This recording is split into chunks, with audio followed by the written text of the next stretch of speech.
안녕하세요. 비욘디 박준표 PD입니다. 오늘 8시 운동으로 준비하는 건강논의에서는 가장 많은 분들이 관심 있어 하는 운동인 걷기 운동에 대해서 제대로 알아보고자 합니다. 제 옆에는 이 분야의 전문가 이태원 정형외과 이재용 원장님 함께 하십니다. 시청자분께 인사 부탁드리겠습니다. 네, 안녕하십니까. 이태원 정형외과의 정형외과 전문의 이재욱입니다. 네, 오늘은 건강한 노년을 위해서 걷기 운동 많이 하고 계실 텐데요.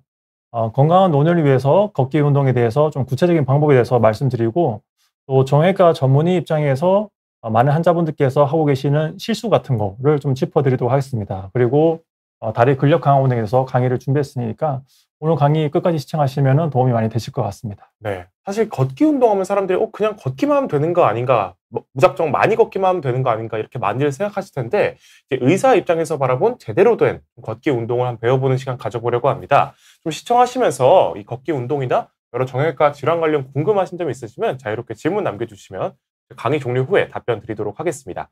그리고 이제 걷기 운동에 대한 좀 이론적 강의 먼저 살펴보고 직접 어떻게 하는지 배워보고자 하는데요. 강의 먼저 시작해 보도록 하겠습니다. 그럼 먼저 저희가 제일 먼저는 좀 유산소 운동, 이 대표적으로 걷기가 있잖아요. 이게 네네. 좀 우리 건강에 얼마나 도움이 될 수 있는지 먼저 살펴보도록 하겠습니다. 네, 알겠습니다. 강의를 그럼 시작하도록 하겠습니다. 네.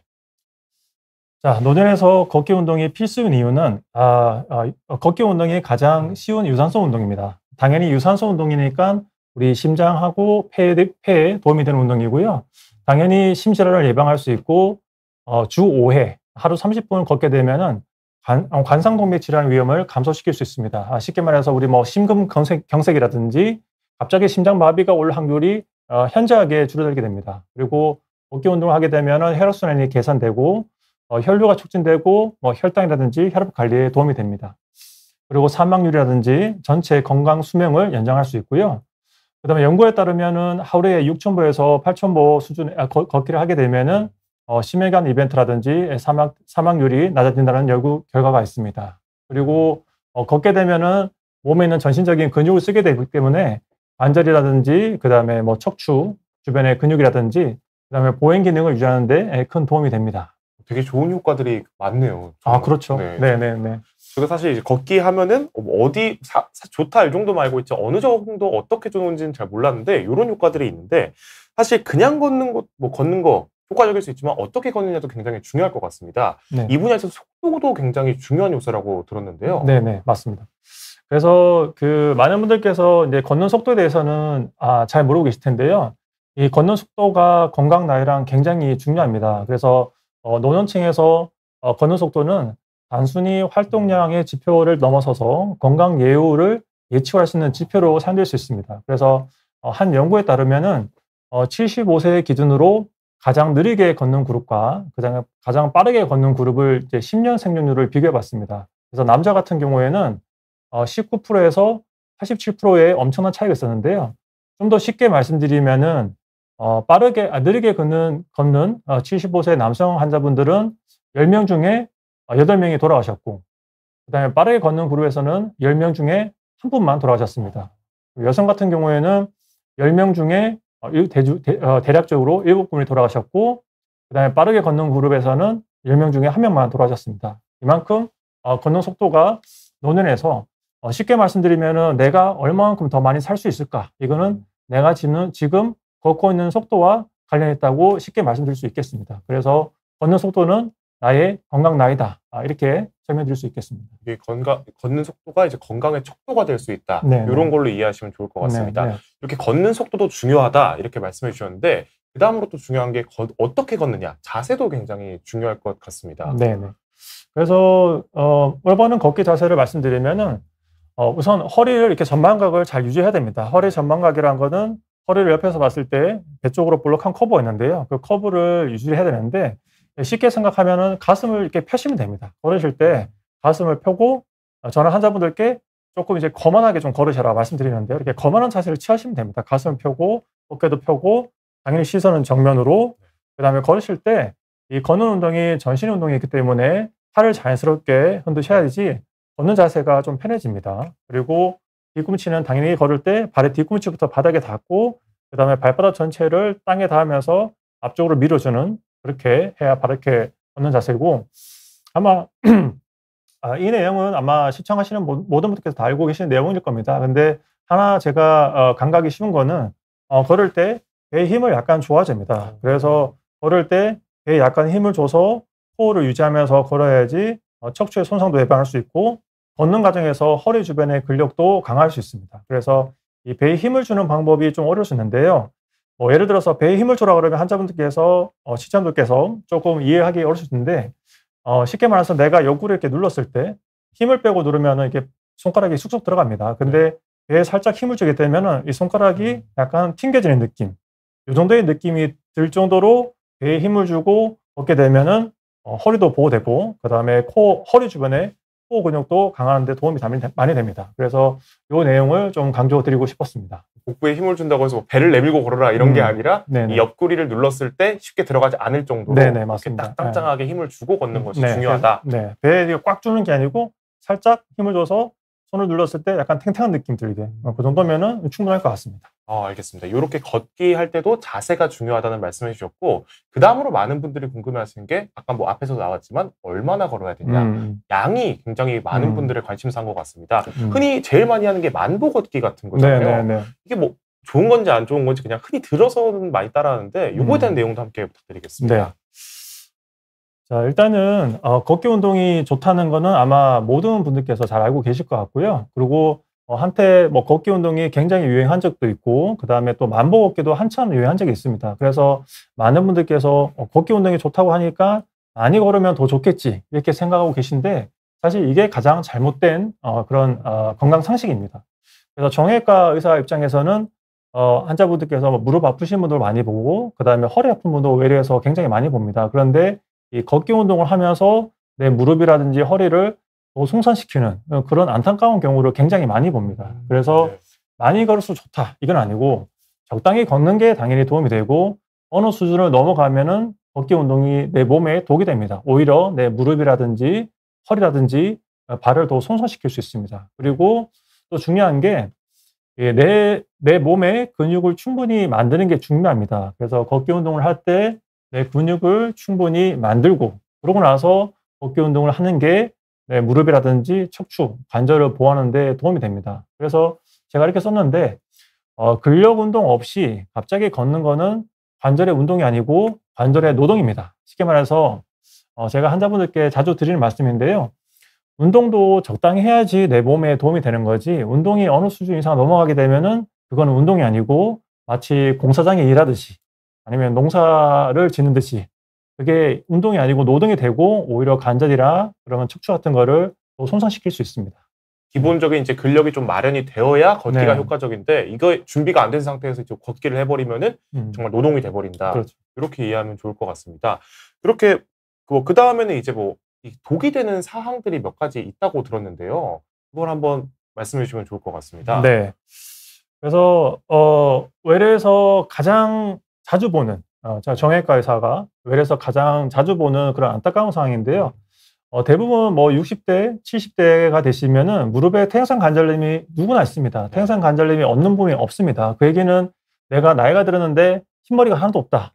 내 얼굴에 주름이 하나도 없다는 얘기랑 똑같은 얘기입니다. 그래서 그 나이 되면은 무릎에 연골이 다 어느 정도 닳아 있고 그다음 무릎 사이에 반월상 연골판이랑 있는데 반월상 연골판이 대부분 다 손상이 되어 있습니다. 그래서 퇴행성 관절염을 뭐 1기, 2기, 3기, 4기로 나누는데 환자분마다 퇴행성 관절염의 기수는 다르지만은 퇴행성 관절염이 어느 정도 있는데 내가 걷기 운동이 좋다고 해서 내가 무릎이 아프니까 이거를 운동으로 극복해야지. 그래서 많이 걷고 오히려 무릎에 통증이 더 생기고 아니면 연골이 더 벗겨지고 연골이 벗겨진 걸 어떻게 할 수 있냐면 물이 찹니다. 그래서 무릎에 물이 차서 오는 경우가 굉장히 많습니다. 그래서 제 외래에서도 환자분들께 제가 연골설을 맞고 나서 통증이 많이 좋아졌는데 좀 있다가 환자분께서 통증이 더 심해지고 다시 무릎에 물이 차서 오는 경우가 많습니다. 그래서 여쭤보시면은 등산을 했다.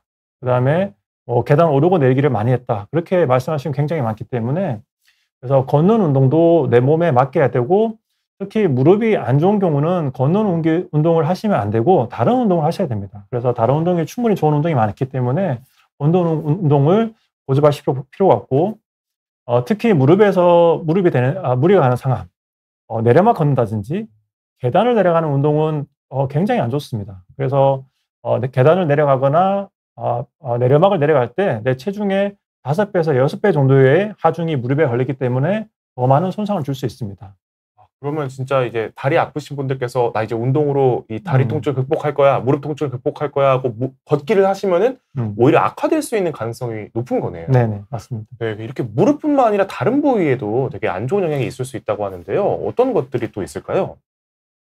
네, 요거 잠깐 네, 이거 말씀드리면은 먼저, 네. 제가 비유적으로 설명드리면은 제가 60세, 70세에 넘어가다면은 대부분 다 무릎에 퇴행성 관절염이 어느 정도 있는 상태가 되는데 환자분들께 조금 이렇게 쉽게 설명드립니다. 환자분 만약에 타이어가 안 좋은데 타이어가 안 좋은 상태에서 매일 서울에서 부산을 계속 왕복하게 되면은 타이어가 어떻게 될까요? 이렇게 말씀드리는데 그 상황을 생각하시면 됩니다. 그러면은 장거리를 계속 서울, 부산까지 계속 하게 되면은 이미 타이어가 오른쪽 그림처럼 많이 망가졌는데 아마 중간에 타이어가 찢어지거나 터질 겁니다. 우리의 무릎도 똑같습니다. 그렇기 때문에 내가 무릎이 좀 안 좋다. 그러면은 운동 방법을 바꿔야 됩니다. 그래서 무릎이 안 좋은 경우는 걷는 운동을 자제하시고 그다음에 오늘 제가 말씀드릴 다리 근력 운동 위주로 하셔야 되고요. 그다음에 유산소 운동은 자전거 타기, 그다음에 수영 이렇게 체중이 많이 걸리지 않는 운동으로 바꾸셔야 됩니다. 이렇게 걷기 같은 경우는 유산소 운동 중에서도 이제 무릎에 부담을 줄 수 있는 운동이기 때문에 네. 다른 유산소 운동으로 네. 바꾸는 것이 중요하다. 이렇게 네. 말씀해 주셨습니다. 그리고 걷는 게 허리에도 좋습니다. 그래서 허리가 아픈 분들이 걷게 되면은 우리가 걷는 동안 허리 주변의 근육들이 자연스럽게 마사지가 되기 때문에 통증이 완화됩니다. 그런데 이게 적당한 수준에서 걸을 때 얘기고 걷는 것도 너무 많이 하게 되면은 허리 주변의 근육이라든지 그다음에 인대라든지 그런 걸 더 손상시켜서 통증을 더 유발할 수 있습니다. 그래서 허리가 안 좋은 노년의 환자분들은 걸을 때 너무 빨리 걷는 것보다는 조금 천천히 걷는 게 허리에 도움이 되고요. 너무 빨리 걷게 되면은 허리가 더 아플 수 있습니다. 그리고 걷는 시간도 한 번에 30분을 걷는 게 아니라 한 10분 걷고 쉬고 그다음에 10분 걷고 쉬고 이렇게 하면서 내 몸을 보호하면서 운동하는 게 굉장히 중요합니다. 알겠습니다. 그다음에 많이 걷게 되면 당연히 발 쪽에도 충격이 갈 수 있습니다. 그래서 뭐 족저근막염이라든지 아킬레스 건염, 그다음에 뒤꿈치 주변에 저백낭염 같은 게 생길 수 있고요. 이 발에 더 많이 무리가 가는 조건은 신발이 너무 얇은 신발을 신었다든지 아니면 오래된 신발을 신었다든지 그런 경우는 발에 무리가 갈 수 있고 내가 체중이 많이 나가는데 많이 걷기를 한다. 그러면 당연히 더 무리가 될 수 있습니다. 그리고 요즘 많은 분들께서 하고 계시는 맨발 걷기에 대한 내용도 제가 마지막에 말씀드릴 건데요. 맨발 걷기의 내용도 마지막에 조금 설명을 드리도록 하겠습니다. 알겠습니다. 이렇게 발까지 굉장히 안 좋은 영향이 미칠 수 있다. 처음부터 무릎, 허리, 발 이렇게 알아봤습니다. 그럼 저희가 이제 답이 사람들은 제일 궁금할 텐데 그렇다면 얼마나 걷는 게 옳은 거냐 이렇게 많이 물어보실 것 같아요. 얼마나 걷는 게 적정한 건가요? 자, 일단은 많은 환자분들께서 어떤 운동을 하든 간에 얼마를 해야 되냐. 사실은 정답은 본인만이 사실 알 수 있습니다. 의사가 10분 해라, 20분 해라, 30분 해라 할 수 없습니다. 왜냐면은 제가 환자분을 뵌 적이 없고 어떤 상태인지 정확히 알 수 없기 때문에 내 몸의 컨디션에 대해서 하는 게 제일 맞고요. 가장 중요한 거는 나의 그 나이보다는 내가 가지고 있는 근력량이라든지 아니면 퇴행성 관절염의 정도라든지 아니면 뭐 협착증의 정도라든지 아니면 내 발목에 관절염이 있는다든지 없는다든지 이런 걸로 판단해서 걷는 운동이 중요한데 제가 말씀드린 요 내용은 그냥 일반적인 내용입니다. 일반적인 내용을 설명드릴 거고 환자분들께서 내 몸의 컨디션의 상태에 따라서 결정하시는 게 맞다고 생각합니다. 그래서 일단 노년층이라면은 한 70대 이상을 말씀드리는 겁니다. 70대 이상에서 안전한 목표는 하루에 30분, 그다음에 주 5일 정도가 안전하다고 봅니다. 그래서 30분을 내로 하는 게 안전하고 그 이상 넘어가면은 통증이 생길 수 있다. 근데 이것도 개개인마다 다릅니다. 같은 70세 환자분이라도 하더라도 어떤 분은 괜찮고 어떤 분은 더 손상이 될 수 있는 거니까 그건 개인적으로 판단해서 결정하시는 게 맞을 것 같고요. 네. 그다음에 중요한 내용인데 내가 통증이 있거나 뭐 무릎이든 그다음에 허리든 발목이든 통증이 있는 경우는 한 번에 30분을 다 걷지 않고 10분씩 나눠서 걷는 것도 굉장히 현명한 방법입니다. 왜냐하면은 내가 무리하게 걷다가 무릎을 다치거나 무릎 다치면 무릎에 물이 찬다고 말씀드렸는데 무릎에 물이 차거나 그러면 허리가 아프게 되면은 그다음부터 걷는 거를 못 하게 됩니다. 그러면은 몸의 기능이 떨어지고 그다음에 그렇게 되면 그게 누적이 되다 보면 결국 걷는 속도가 느려지고 앞에서 제가 연구 데이터를 말씀드렸다시피 걷는 속도가 느려지게 되면은 죄송한 말씀이지만 좀 쉽게 말씀드려서 빨리 돌아가시게 됩니다. 그렇기 때문에 안 아픈 범위 내에서 걷는 게 굉장히 중요합니다. 중간 좀 휴식을 취해 주는 것도 이제 힘드신 분들은 중요하다. 네네. 그래서 하루에 6,000보 정도면 충분하니까 6,000보를 목표로 하시되 6,000보를 내가 참으면서 하실 필요는 없습니다. 그렇게 하시면은 굉장히 잘못된 거고 오히려 내 몸을 망가뜨리는 겁니다. 그리고 만보 걷기는 절대로 하시면 안 됩니다. 이 나이 때 만보 걷기는 젊은 사람들이 하는 것처럼 운동해서는 안 됩니다. 그래서 젊은 사람들 하는 것처럼 하시면 전달 안 되고 내 나이에 맞게 내 몸의 근육량에 맞게 그다음에 나의 퇴행성 관절염의 정도에 맞게 운동을 하셔야 됩니다. 그래서 6,000보 정도면 충분하다고 저희가 연구 결과를 보고 있고요. 그다음에 그 이상 걷는다고 해서 효과가 있는 건 아니고 오히려 관절의 부담이 커지면서 통증이 생기게 돼서 운동을 중단하는 경우가 있기 때문에 그러지 않기 위해서 이 내용을 꼭 숙지하셨으면 좋겠습니다. 사실 이렇게 만보 걷는 것도 제 나이 또래도 만보 걸으면 조금 쑤시는데 이제 그렇죠. 노인분들께서 만보를 걷게 되면 네. 이게 또 쑤시는 걸 넘어서 통증까지 생기실 수 있잖아요. 네네. 이렇게 말씀해 주신 대로 평균적으로는 하루 30분, 주 5일, 그리고 6,000보에서 7,000보 정도를 목표로 잡으시고 걷기 운동을 시작하시면 좋을 것 같습니다. 네, 그럼 그 다음 내용 살펴보겠습니다. 네. 자, 그래서 이제 이 걷는 운동은 환자분들께서 시청자분들께서 잘못 알고 계신 것 중에 걷는 운동을 하게 되면은 다리가 많이 아프니까 이게 다리 근력 운동이 될 거라고 생각하는 경우가 굉장히 많습니다. 사실 네, 이것도 사실 잘못된 거고요. 걷는 운동을 해도 다리 근육이 더 생기지 않습니다. 쉽게 말해서 다리 근육은 유지될 수 있는데 여기서 다리 근육을 더 만들 수는 없습니다. 그래서 걷는 운동은 어디까지나 유산소 운동입니다. 유산소 운동이라는 것은 걷기 운동을 했을 때 이 심장이나 폐가 튼튼해지는 거지 다리 근육이 더 튼튼해지는 건 아닙니다. 그래서 이거를 이제 많은 일반인분들께서 잘못 오해하고 계시는 내용 중에 하나인데 걷는 운동은 유산소입니다. 그래서 걷는 운동을 많이 해도 다리에 있는 근육량을 늘리기 위한 충분한 자극을 주지 못합니다. 그렇기 때문에 그리고 또 걷는 운동을 하게 되면은 우리가 항상 평소에 쓰는 근육을 쓰게 됩니다. 네. 평소에 쓰는 근육을 쓰기 때문에 다리 주변에 잘 쓰지 않는 근육을 더 튼튼하게 할 수가 없습니다. 그리고 평소에 쓰는 근육을 쓰기 때문에 맨날 오는 자극이 오게 되면은 근육은 더 커지지가 않습니다. 그래서 내가 어떤 근육을 더 키우고 싶으면은 평소에 주지 않는 자극을 줘야 됩니다. 그래서 평소에 주지 않는 자극을 오늘 제가 마지막에 말씀드릴 그 운동을 하시든지 사실 가장 좋은 거는 헬스장에 가서 다리 근력 운동하는 머신이 있습니다. 그래서 뭐 레그 익스텐션이라든지 뭐 레그 플렉션이라든지 이 머신이라는 거는 큰 기구를 말하는 건데 운동하는 헬스 기구를 말하는데 이 머신을 이용해서 다리 근력 운동을 하중을 걸면서 다리 근력 운동하는 거를 하는 게 가장 좋습니다. 그래서 결론을 말씀드리면은 걷는 운동만 열심히 한다고 해서 다리 근육이 더 생기는 게 아니기 때문에 요거는 많은 분들께서 오해하고 계신 거고 다리 근육을 더 키우기 위해서는 따로 근력 운동을 따로 해야 됩니다. 걷는 운동만 해서는 안 됩니다. 그러면 다리 근육을 이제 걷기를 통해서 기르겠다 이런 건 잘못된 생각이고 별도의 운동을 해야만 다리 근육을 강화할 수 있다. 이걸 꼭 기억해 주시면 좋을 것 같습니다. 네. 그래서 이제 근감소증이라고 아마 들어보신 분도 계실 텐데 아마 골다공증은 많이 들어보셨을 것 같습니다. 네. 골다공증이라는 거는 나이가 들면서 특히 여성분 같은 경우는 이제 폐경 이후에 몸속에 있는 여성 호르몬이 떨어지면서 원래 여성 호르몬은 뼈를 보호해주는 호르몬인데 몸속에 있는 여성 호르몬이 없으면서 뼈가 점점 녹아서 뼈가 약해지는 것을 골다공증이라고 하고요.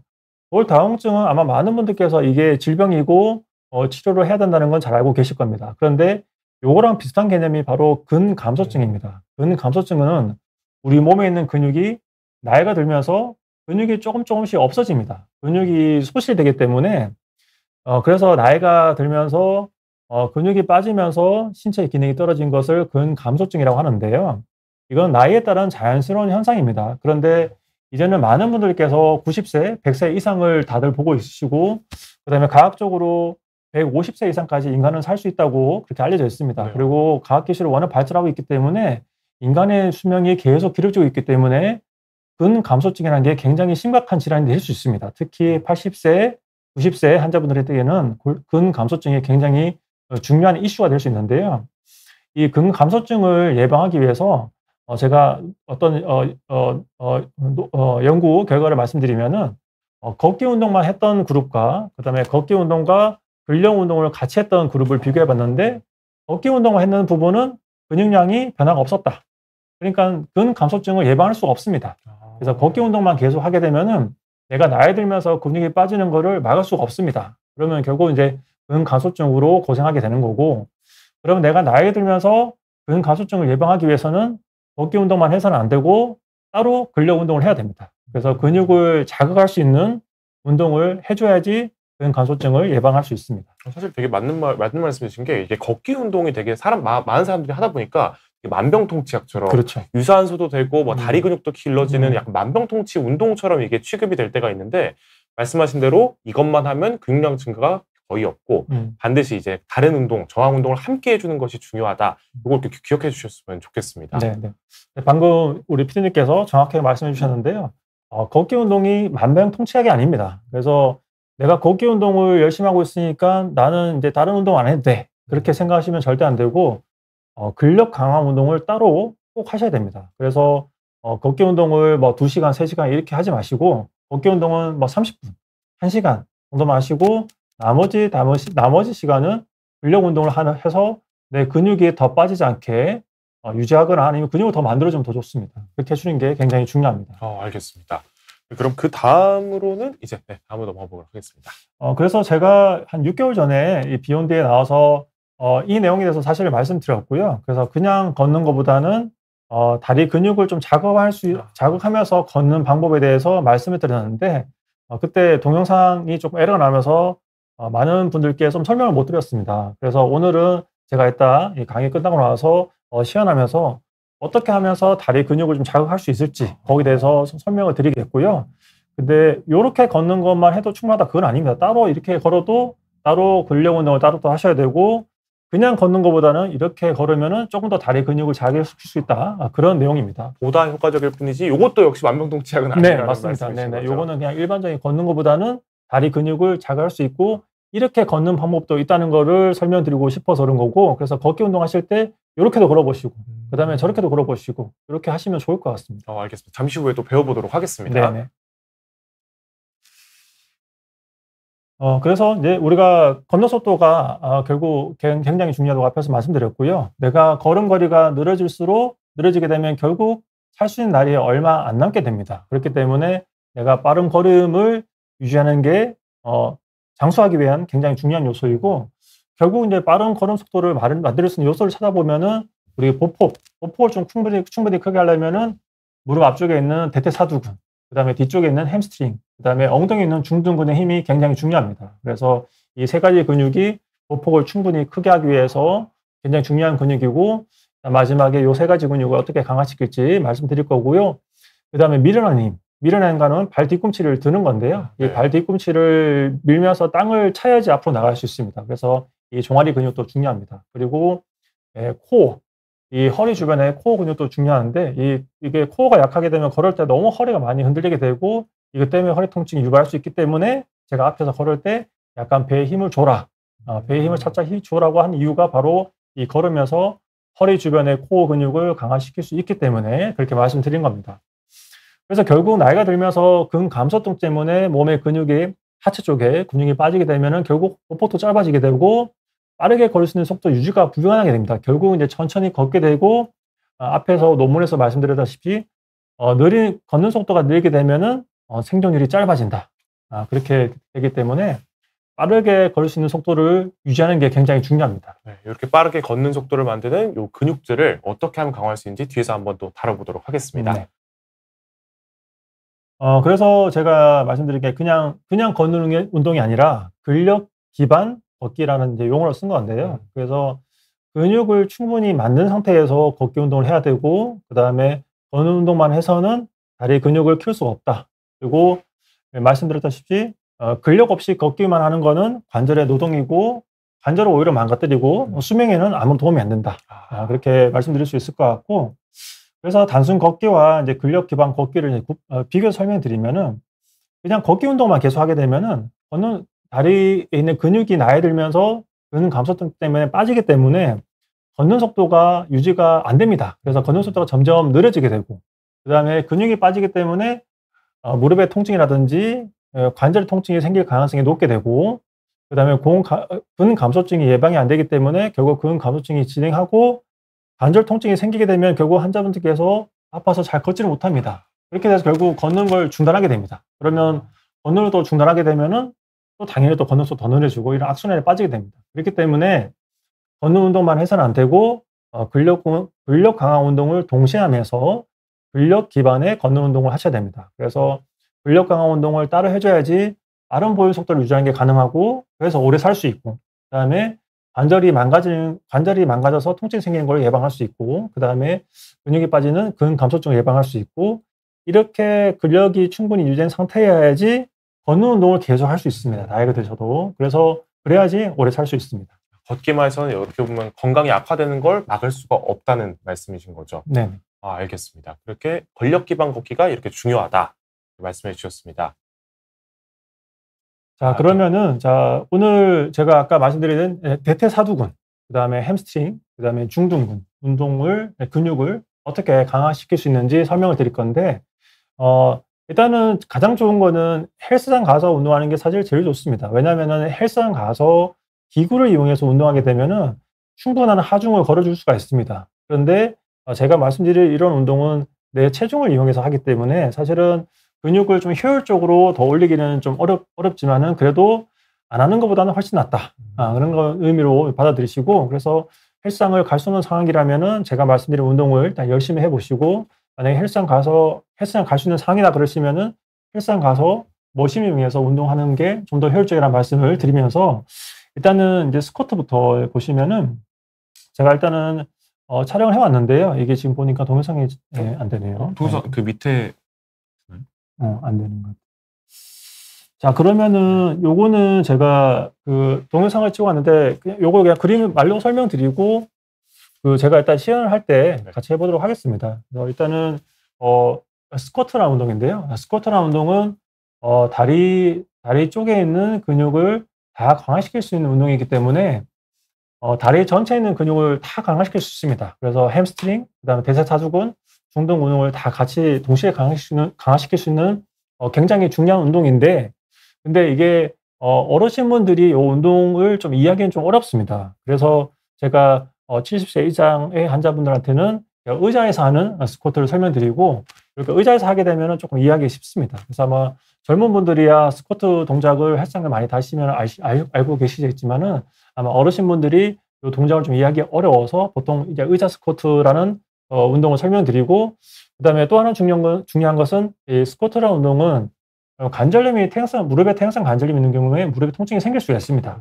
그렇기 때문에 내가 이 운동을 하게 했는데 보통 무릎 앞쪽에 퇴행성 관절염이 있는 부분은 앞쪽에 통증이 더 생길 수 있기 때문에 내가 이 운동을 했는데 무릎이 더 아프다. 그러면 이 운동은 안 하시면 됩니다. 그래서 이거를 내가 무릎이 아픈데 자세가 잘못돼서 그렇겠지 생각하시고 자세 바꾸고 그러다가 계속 한번 더 무릎이 나빠질 수 있기 때문에 그냥 내가 이 운동을 했는데 무릎이 더 아픈 것 같다. 그러면은 이 운동을 안 하시면 됩니다. 이 운동을 안 하시고 다른 운동을 하시면 됩니다. 다른 운동으로 충분히 다리의 허벅지라든지 근육을 충분히 강화시킬 수 있는 다른 운동이 많이 있기 때문에 이 운동을 억지로 참고 하시면 안 되고요. 선생님은 좋다고 했는데 통증도 참고 해야지 이렇게 하시는 게 아니라 아무리 그래도 넘기시면 된다, 아프시면. 모든 운동의 기본은 어떤 운동을 했는데 통증이 더 심해진다 그러면은 그건 잘못된 겁니다. 그래서 그 운동은 내 몸을 근육이라든지 인대라든지 관절 그런 걸 더 손상시키기 때문에 그런 운동은 하시면 안 되고 안 아픈 범위 내에서 운동하는 게 굉장히 중요합니다. 이게 PDF 파일이어서 안 된다고 합니다. 그다음에 이제 대퇴사근 운동이고 앉아서 하는 레그 익스텐션이라는 운동인데 이 운동이 헬스장 가면 이런 기구가 있습니다. 레그 익스텐션이라는 운동이 있는데 헬스장에서 하면 굉장히 좋은 운동이고 무릎 수술하는 저같이 옛날에 무릎 수술도 많이 했던 그런 정형외과 의사들이 무릎 전문 정형외과 의사들이 가장 추천하는 운동이 바로 이겁니다. 그래서 대퇴사두근 운동을 퇴행성 관절염이 있는 환자분들이 정말로 열심히 하셔야 되고요. 이 허벅지 근육이 튼튼하게 되면은 이 허벅지 근육이 내 하중이 무릎으로 가는 걸 잡아줍니다. 그래서 하중이 무릎에 가는 이 근육이 튼튼하면은 체중이 무릎에 걸리는 하중을 줄 수 있기 때문에 퇴행성 관절염부터 진행하는데 막는데 굉장히 도움이 되기 때문에 이 운동을 굉장히 추천드리고 그다음에 이제 서산 운동은 엉덩이를 뒤로 차서 엉덩이 주변의 근육을 강화시키는 건데 요거 왼쪽 같이 밴드 없이 할 수도 있고요. 네. 오른쪽은 같이 발목에 밴드를 걸고 할 수 있는 방법도 있습니다. 이런 좀 난이도가 올라가는 건가요? 그렇지 않습니다. 아, 그렇진 않아요. 네. 밴드를 차면 난이도가 네. 밴드를 차면 난이도가 더 올라가야 되고 밴드를 차면은 하중을 더 주기 위해서 그렇습니다. 그래서 앞에서 말씀드렸다시피 근육을 더 키우기 위해서는 하중, 스트레스를 더 줘야지 근육이 더 커집니다. 그러기 위해서 이제 밴드를 이용하는 거고요. 운동의 난이도는 굉장히 쉽습니다. 알겠습니다. 네. 그다음에 이거는 이제 서서 옆으로 다리 들고 중둔근 강화 훈련이고 마찬가지로 서서 하시는데 오른쪽 그림처럼 밴드를 하고 하시면은 도움이 더 됩니다. 그다음에 옆에서 서서 하는 거랑 똑같습니다. 서서 하셔도 되고요. 누워서 하셔도 되는데 누워서 이 다리 옆으로 들게 되면은 옆쪽에 있는 중둔근 강화 훈련이 됩니다. 그다음에 클램쉘 운동이라고 하는 건데요. 클램쉘이라는 거는 조개란 모양입니다. 그래서 우리 조개가 이렇게 벌리듯이 옆으로 누워서 무릎을 벌리면서 엉덩이 뒤쪽에 근육을 강화하는 운동입니다. 그래서 클램쉘 운동도 누워서 엉덩이 근육 강화시키는 데 굉장히 좋고 이 운동을 해보시면은 엉덩이가 굉장히 아픕니다. 그래서 평소에 잘 쓰지 않는 근육을 강화시킬 수 있는 굉장히 좋은 운동입니다. 저 상태에서 이제 다리를 이렇게 벌리는 거죠, 위로. 네, 맞습니다. 무릎을 이렇게 벌리게 되면은 네. 엉덩이 뒤쪽에 근육이 단단하게 힘이 들어옵니다. 그래서 한 10개에서 한 20회 정도 하게 되면은 엉덩이가 굉장히 아플 겁니다. 알겠습니다. 네, 그래서 근육이 강화가 잘 된 겁니다. 그다음에 잘 걷기 위해서는 장단지 근육이 좋아야 되기 때문에 그래서 서서 뒤꿈치 드는 운동도 중요하고 그다음에 내가 좀 뒤꿈치 운동 드는 게 좀 잘 된다 그러면 이제 한쪽 다리를 들고 하면 조금 더 강도를 줄 수 있습니다. 알겠습니다. 네. 그리고 마지막은 이제 제자리 높게 걷기인데 이따 시연할 때 말씀을 드리도록 하겠습니다. 그래서 여기까지는 운동에 대해서 말씀드렸고 그래서 요약을 하게 되면은 노년기 건강에서 중요한 거는 걸음 속도를 빠르게 유지하는 게 굉장히 중요하다. 정답은 다리 근육을 키우는 게 중요하고 그래서 다리 근육을 충분히 키운 상태에서 걷기 운동해야지 관절이 다치지 않고 오랫동안 많이 걸을 수 있다고 말씀드렸고요. 그래서 근력 기반 걷기 운동해야지 근갑소증도 예방할 수 있고 또 수명이 늘어날 수 있습니다. 그래서 오늘 강의는 여기서 마치도록 하고요. 그다음에 맨발 걷기에 대해서 제가 하나만 말씀드리고 마치도록 하겠습니다. 그래서 많은 분들께서 맨발 걷기 많이 하고 계시고 또 한때 또 선풍적인 또 유행이 있었습니다. 그래서 그런 유행이 있을 때 사실은 거기에 대해서 그건 좀 잘못된 것 같습니다. 이런 말을 하기가 굉장히 힘든데 제가 봤을 때는 맨발 걷기의 장점도 있고 단점도 있습니다. 장점이란 거는 우리가 맨발을 걷게 되면은 혈액순환이 개선이 되고 그다음에 항산화 효과가 있다고 알려져 있고요. 그다음에 제가 봤을 때는 가장 큰 게 일단 심리적인 안정감이라든지 그다음에 스트레스를 좀 감소시킬 수 있다. 이게 저는 가장 큰 장점이라고 생각합니다. 그리고 제가 여러 가지 논문을 찾아봐도 사실 맨발 걷기에 대한 그런 과학적인 의학적인 근거는 아직 많이 부족하고 그런 연구도 사실 없습니다. 그래서 맨발 걷기 하면 건강에 좋다. 건강에 좋을 수 있습니다. 제가 봤을 때는 건강에 좋을 수 있는 이유는 아마 그런 스트레스가 감소되고 그러는 심리적인 요인이 더 크지 않을까 생각합니다.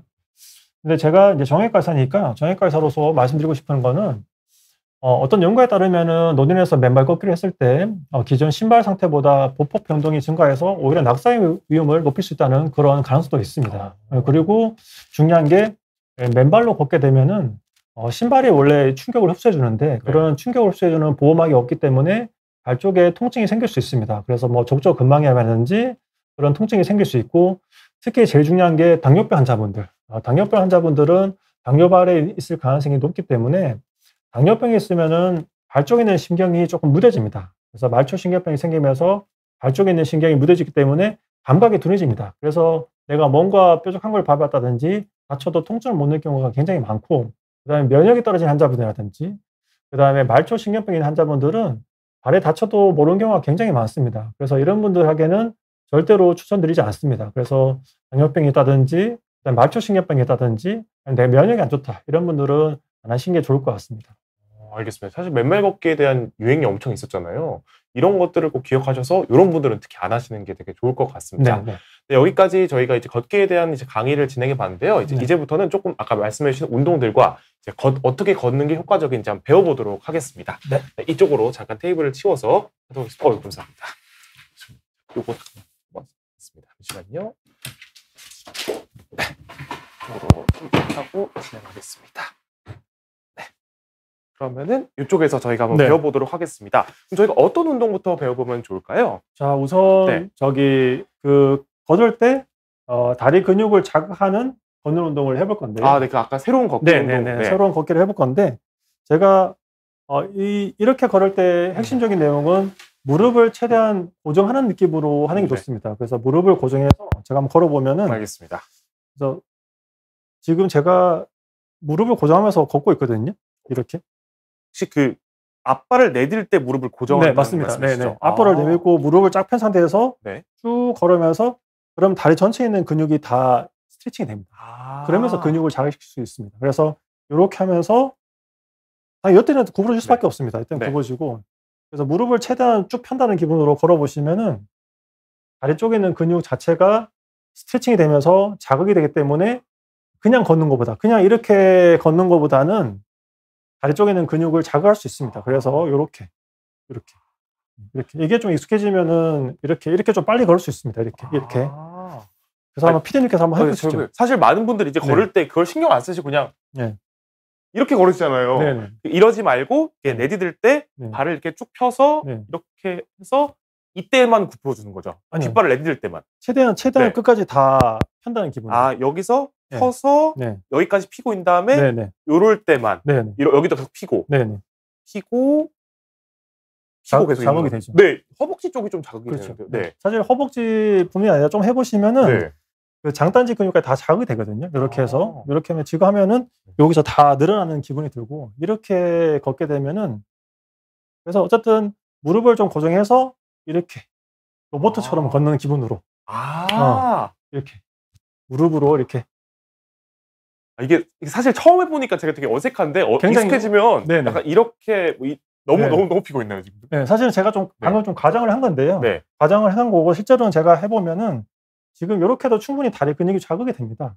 이렇게 좀 의식하고 다리를 피고 있는 상태를 유지한다고 하면 딱 좋겠네요. 네네네. 그래서 내가 최대한 무릎을 구부리지 않고 무릎을 편 자세를 최대한 유지하면서 걸어보면은 다리 쪽에 있는 근육이 늘어나면서 이 스트레칭이 되는 것도 근육 강화 운동에 도움이 되거든요. 그래서 이렇게 걷는 방법이 있으니까 이걸 한번 해보시면, 걸을 때 걷기로는 다 이렇게 걷는 방법도 있으니까 이렇게 한번 걸어보시고, 그냥 거리랑 가도 걸어보시고, 이제 이렇게 걸으면 아마 예를 들어서 30분을 걷는다고 했을 때 그냥 걷는 것보다는 다리 근육을 더 강화시키는데 도움이 훨씬 많이 될 겁니다. 그래서 맞아요. 잠깐 해봤는데도 이게 자극이 오는 게 느껴지니까 이거를 좀 습관화해서 계속 좀 체득을 하면은 좀 효과가, 근력 도움에도 조금 더 될 것 같습니다. 그렇죠. 어차피 많은 분들께서 이제 운동하려면 시간을 내셔야 되잖아요. 그렇죠. 그래서 걷는 운동을 어차피 하셔야 되는데 그 시간 동안 이렇게 걸으면은 그냥 걷는 것보다 훨씬 더 같은 시간 동안 더 많은 효과를, 운동 효과를 낼 수 있는 거죠. 알겠습니다. 이렇게 새로운 걷기 방법 한번 시도해 보시는 것도 좋을 것 같고요.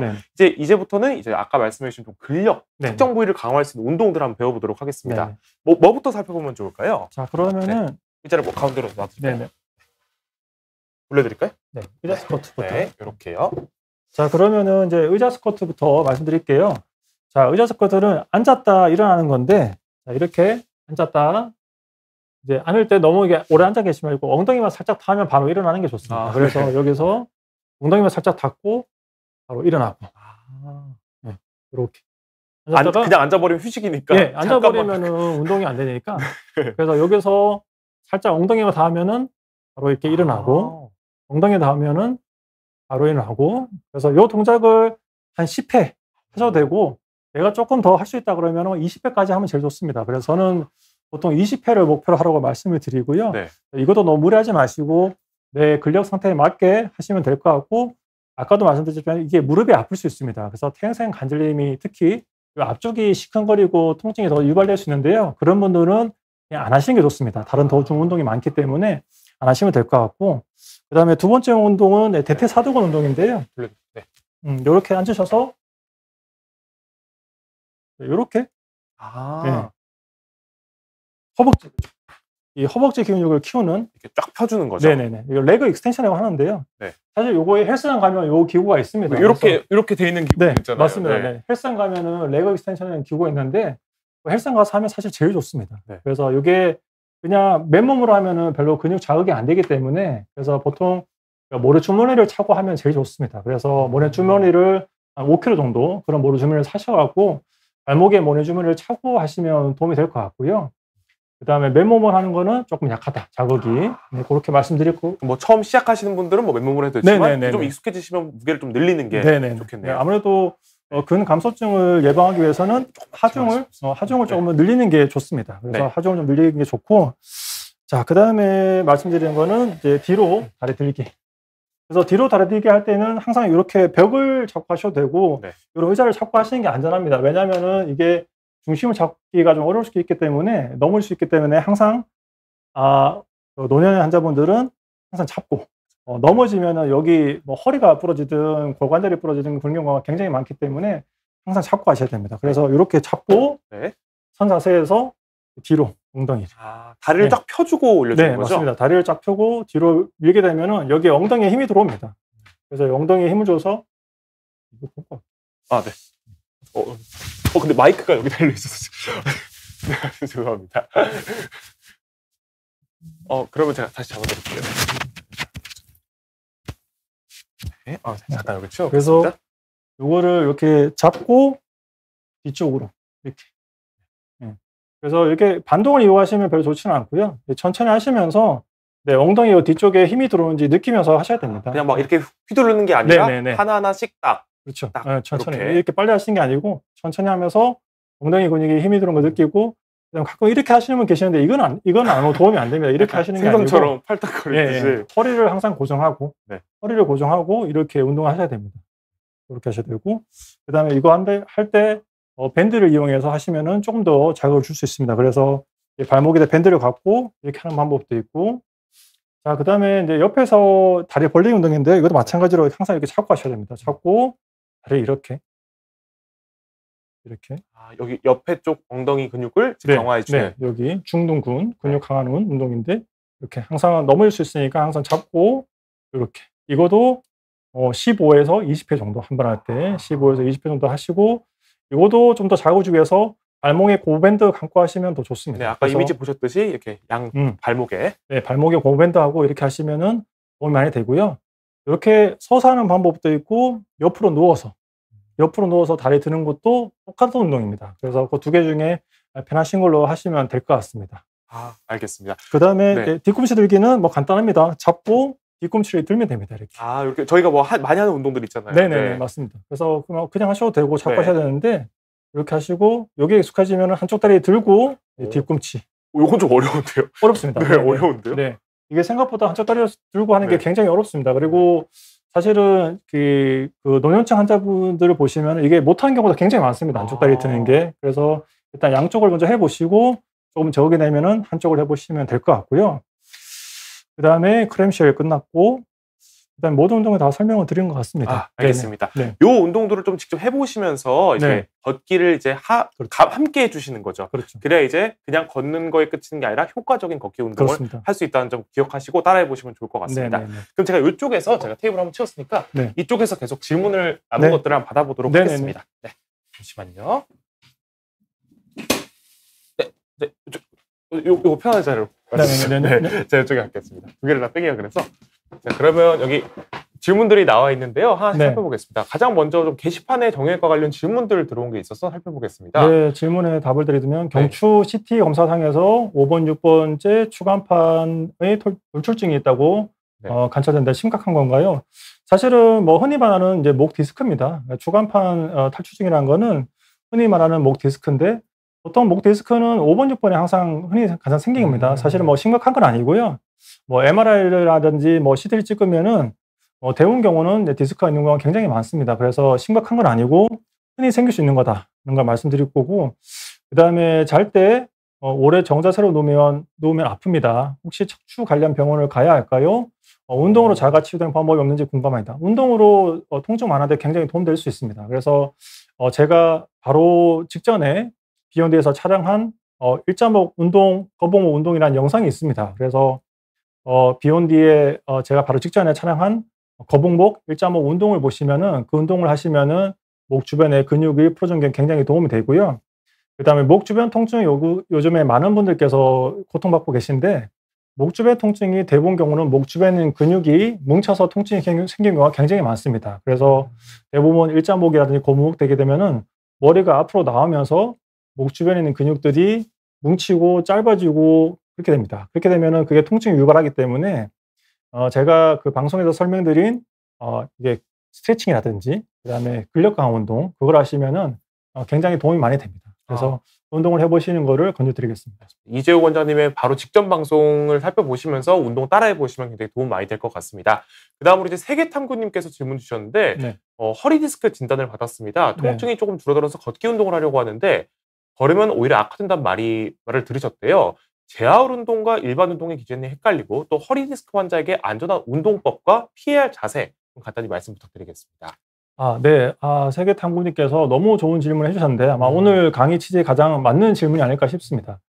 사실 허리 디스크가 있을 때 걷는 운동은 도움이 됩니다. 근데 제가 말씀드렸듯이 걷는 운동도 적당한 선에서 해야지 우리가 걷게 되면은 허리 주변의 근육들이 마사지가 되고 이완이 되게 됩니다. 그렇게 됨으로써 디스크에 걸리는 압력이 줄면서 허리 통증이 완화되는 건데요.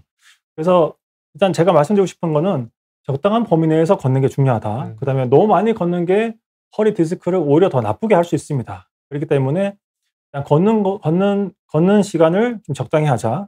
그다음에 걸을 때 너무 빨리 걸으시면 안 됩니다. 오히려 너무 빨리 걸게 되면은 허리에도 손상이 줄 수 있기 때문에 허리가 안 좋은 환자분들에서 걷기 운동은 조금 천천히 걸으셔야 됩니다. 그래서 천천히 걸을 때 제가 아까 말씀드린 다리 근육을 자극하는 방법으로 걸으시면은 조금 천천히 걷게 됩니다. 그래서 이렇게 걸으시면은 도움이 많이 될 것 같고요.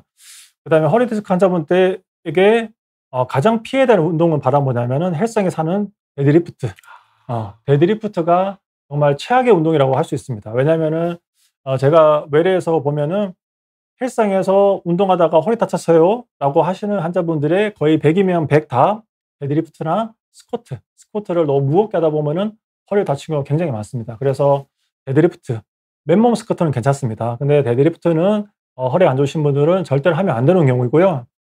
그다음에 허리 디스크 환자분들이 할 수 있는 그런 안전한 운동은 또 비욘디에 제가 옛날에 신년 특집으로 방송한 게 있습니다. 그래서 그 영상을 찾아보시고 허리 디스크 환자분들이 할 수 있는 제가 허리 스텝 1, 2, 3로 나눠놨거든요. 허리 스텝 1, 2, 3 중에서 스텝 1만 열심히 하시면 됩니다.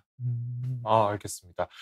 저도 사실 공감이 가는 게 데드리프트 하다가 저도 허리 삐끗해 본 적이 있어서 굉장히 조금 조심해야 될 운동이라는 걸 많이 공감을 합니다.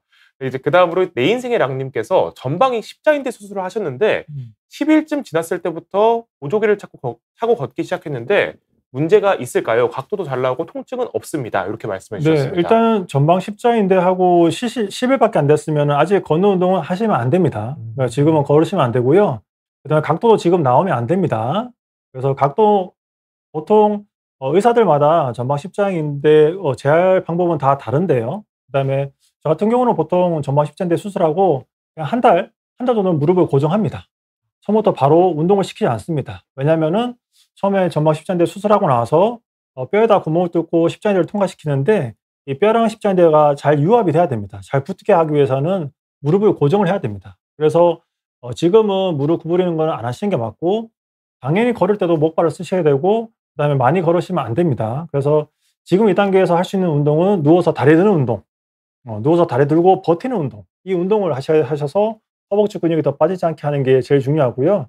그다음에 나중에 무릎이 굳으면 어떡하나 그런 걱정하시는 분들이 생각보다 많은데요. 나중에 간절히 굳은 건 나중에 다 돌아옵니다. 재활치료 하시면. 그래서 그런 걱정하지 마시고 일단은 수술한 결과가 좋아야 되기 때문에 십자인대 이식한 그냥 그 인대가 잘 붙을 수 있게 해주는 게 제일 중요합니다. 수술 초기에는 이게 고정해서 이게 잘 붙을 수 있는 게 더 중요하다 이렇게 말씀해 주셨습니다. 마지막 시간이 부족해서 마지막 질문 살펴보도록 하겠습니다. 데비포트님께서 어머니께서 고관절 수술을 한 뒤 요양병원에 입원해 있는데 도수 치료를 받으면 걸을 수 있게 될 줄 알았는데 2달이 지나도 서지도 못하시는 걸 보면 좀 이렇게 좀 안타까우신 마음이었고 또 마사지만 하는 것 같습니다. 다리 운동 시켜보려고 하는데 다리에 힘이 없는 상태라 걷기는 못하시고 누운 상태로 좀 다리 근력을 좀 기를 수 있는 운동이 어떤 게 있을까 물어보셨습니다. 네, 아주 좋은 질문 해주셨는데요.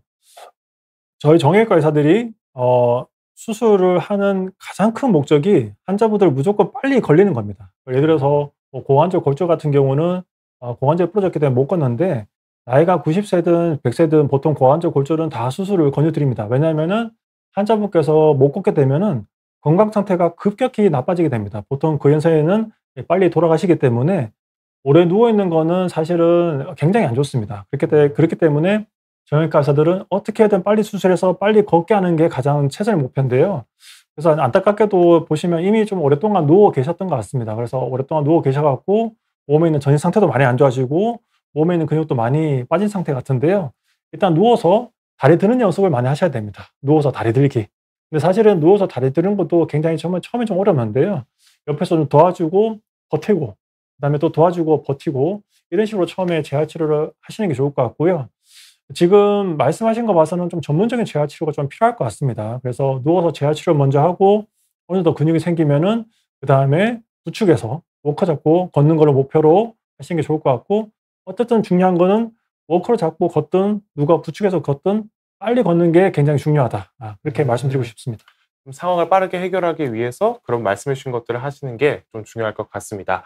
네, 뭐 유월드님, 손정희님, 뭐 한희성님 질문 주셨는데 저희가 시간이 좀 다 되어서 답변 드리지 못한 점 양해 부탁드리겠습니다.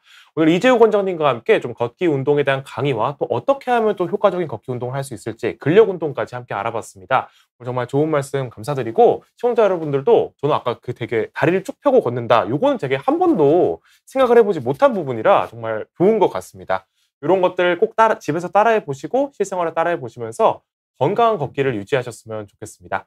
오늘 좋은 말씀 해주신 이재호 원장님 정말 감사드리고 함께해 주신 시청자분도 모두 감사드립니다. 저희 8시 방송은 여기서 마치도록 하겠습니다. 감사합니다.